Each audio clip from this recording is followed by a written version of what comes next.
Matagal pa rin hindi ganyan. Ano pa? 2017 na ka? Taga-Bacor po, Cavite. 2017, 16 kami nagkakilala. Kasi hindi kami nagkakilala yan. Kaya yung mga assignment ko doon ng mga mission sa akin.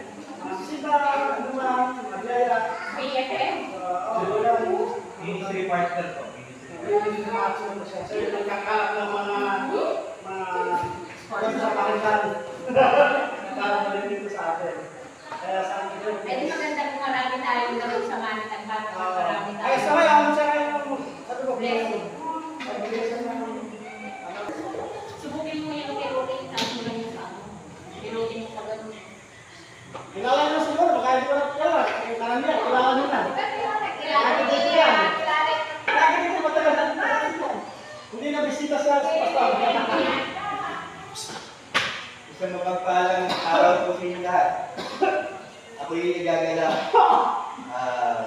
na muli pinagtulungan na ng Panginoon Diyos natin na makapunta dito. Alam niyo po kasi, sino po yung nakakilala ko sa akin? Ako, ngayon lang po. Ayun lang. Kasi hindi yung mga matagal ko ng nakakakwentuhan. Ayan. Ako'y nagagalak na sa providensya ng Diyos. Pamilyar po ba kayo sa terminology yung providensya? Providence. Providence. Hindi ko alam sa Tagalog yung providence. Hirap kasi yung ano, mahirap i-transfer kasi sa Providence, pagkalinga, pangangalaga ng Diyos.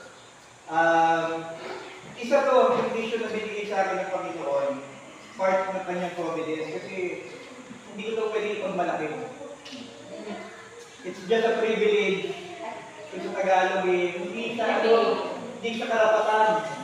na yung pangmalaki. Pribilehiyo lang sa na ipinagkaloob, pinahintulutan ng pangyayari ng Diyos. So, ganun din kayo. Yung privilege na makapakinig ng salita ng Diyos, pinahintulutan na rin kami. So, anong ibig sabihin nito? Ang ibig sabihin po dito na ang Diyos natin ay soberano, sovereign. Naintindihan niyo yung concept ng soberano? Ako, we are the sovereign Philippine people.